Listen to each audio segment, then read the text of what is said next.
பசங்க எல்லாருமே டல்லா உட்காந்துருக்கத பார்த்து, "ஏன்டா இப்படி உட்காந்துருக்கீங்க? வந்து பிராக்டிஸ் பண்ணுங்கடான்னு" சொன்னாலும், நம்ம பசங்க அதெல்லாம் காதுலயே வாங்கிக்காம அப்படியே உட்காந்துருக்க. வேலு வந்து ரிஷி செலிபிரிட்டியாக போயிருக்கான். இவனுங்க ஏதோ அதுக்கு இளவு வீட்ல உட்காந்துருக்க மாதிரி இருக்கானுங்கன்னு சொன்னதும், இனிமேல் இந்த மாதிரி பேசுனேன்னா அவ்வளவுதான் சொல்லிட்டேன்னு, அவன் போகும்போது மட்டும் அப்புறம் எதுக்கு நடிச்சீங்கன்னு கேட்கிறான். அவன் போகும்போது எனக்கும் கஷ்டமா தான் இருந்தது. ஆனா அதை நினைச்சுக்கிட்டே இருந்தா என் லைஃபை யாரு பாப்பா? அப்ப மூடிட்டு உங்க லைஃபை மட்டும் பாருங்கன்னு சொல்ல, 2 பேருமே சண்டை போட ஆரம்பிக்கிறாங்க. மாத்தையும் தான் அப்புறம் 2 பேரையுமே சமாதானப்படுத்தி அனுப்புறான். அங்க கட் பண்ணா அம்மா ராஜீவ் கிட்ட, நாளைக்கு ஹியரிங் வருது, இதையும் எதையாவது சொல்லி தள்ளி போட்டுறாதுன்னு துளசிக்கு சப்போர்ட் பண்ற மாதிரியே பேச, என்ன பார்த்தா என்ன வில்லன் மாதிரியா இருக்கு? அப்போ நீ உன் கல்யாணத்துக்கு முன்னாடி அவகிட்ட சொன்ன மாதிரியா நடந்துகிட்டு இருக்க? விருப்பம் இல்லாதவங்கள பிடிச்சு வச்சிருக்க முடியாது. இனிமேலும் நான் இப்படிதான் இருப்பேன்னா உன் இஷ்டம்னு சொல்லிட்டு போறாங்க. இங்க மணியும் ரிஷி நினைச்சு தனியா உட்காந்து அழுதுகிட்டு இருக்கும்போது, அனு அவங்கிட்ட வந்து, அன்னைக்கு டோர்னமெண்ட்ல உன் டீம்ல எல்லாருமே பிரஷர்ல இருந்தாங்க. ஆனா நீ மட்டும்தான் பொறுமையா யோசிச்சு உன் டீமையே ஹேண்டில் பண்ண. இப்ப நீயே ஒரு விஷயத்த நினைச்சு சோகமா உட்காந்துருந்தா எப்படி? நீங்க அட்வைஸ் பண்றீங்கன்னு தெரியுது. ஆனா அதை நான் கேட்கிற மூடல இல்ல.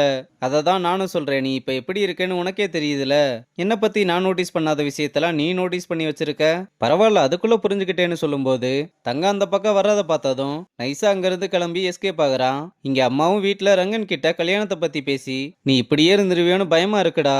இதுல உன்னை பத்தியும் துளசி பத்தியும் வேற என்னென்னமோ சொல்றாங்க. ஊர்ல சொல்றத வச்செல்லாம் என்கிட்ட கேட்காத. சரி, அப்ப நான் கேட்கிறேன் சொல்லு. நானும் துளசியை லவ் பண்றோம், போதுமா? அப்ப கல்யாணம் பண்றதுல என்னடா பிரச்சனைன்னு கேட்டா, என்ன பண்றதுன்னு எனக்கு தெரியும்னு சொல்லிட்டு கோவமா அங்கிருந்து கிளம்புறான். இங்க அனுவோட அம்மா கால் பண்ணி, இவ்வளவு பெரிய விஷயத்த எப்படி மறைச்சேன்னு கேட்க, என்ன சொல்ற? அங்க எல்லாம் எப்படி இருப்பாங்கன்னு உனக்கே தெரியும்ல. ஆனா இங்க எல்லாருமே ரொம்ப கைண்டா இருக்காங்க. நீ ஒன்னும் பயப்படாதம்மா. எப்படி பயப்படாம இருக்க முடியும்? அங்க மாதிரி இங்கேயும் உன்னை பாதியில அனுப்பிட்டா என்ன பண்றது? நான் சொன்னா எப்படி நீ நம்ப மாட்ட? இரு, இங்க இருக்க ஸ்டூடெண்ட்ஸ் கிட்ட கொடுக்கறேன், நீயே பேசுன்னு மணி கிட்ட வந்து விஷயத்த சொல்லி அம்மா கிட்ட பேச சொல்லி கொடுக்கறா. நம்ம பையனும் போனை வாங்கி இதெல்லாம் சப்ப மேட்ருன்னு அதை இதன்னு பிட்ட போட்டு அம்மாவை சமாதானப்படுத்தி அணு கிட்ட கொடுக்க, அவங்களும் நல்லா படி ஒழுங்கா விளையாடுன்னு சொல்லிட்டு காலை கட் பண்ணதும் மணியை கட்டி பிடிச்சு அவனுக்கு தேங்க்ஸ் சொல்ல, இத தங்கம் பார்த்ததும் வேகமா வந்து அவன் என் பாய் ஃப்ரெண்டு, கொஞ்சம் அவன் கிட்ட பேசணும்னு கூப்பிட்டு போறா. இங்க ரங்கனும் துளசிக்கு கால் பண்ண, அவ இன்னைக்கு முக்கியமான ஹியரிங் இருக்குன்றதுனால ரொம்ப பயப்படுறா. ரங்கனும் எனக்கு என்னமோ நீ நினைச்ச மாதிரி தான் போகும்னு தோணுது. நீ இதை விட பெரிய விஷயத்தெல்லாம் தனியா ஹேண்டில் பண்ணியிருக்க.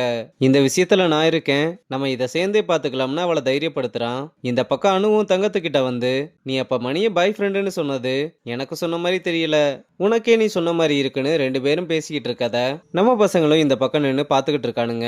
தங்கமும் இந்த கான்வர்சேஷன்ல நமக்கு எதுவும் ஹெல்ப் பண்ண போறது இல்ல, நம்ம இதை இப்படியே விட்டுறலாம்னு சொல்லிட்டு போறா.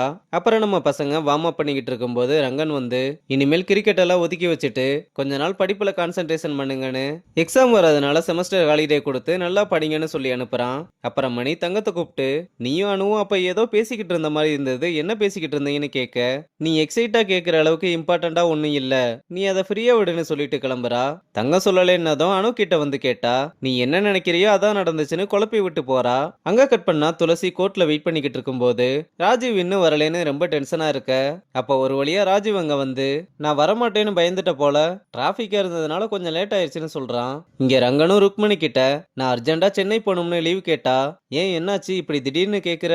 இன்னைக்கு துளசிக்கு ஹியரிங் இருக்கு, அவ கூட நான் இருந்தா கொஞ்சம் பெட்டரா ஃபீல் பண்ணுவா. அப்ப கண்டிப்பா நீ போய் தான் ஆகணும். இங்க வேலை எல்லாத்தையுமே நான் பாத்துக்கிறேன், நீ போயிட்டு மெதுவா வான்னு சொல்லி அனுப்புறதோட இந்த எபிசோட முடிச்சிருக்காங்க.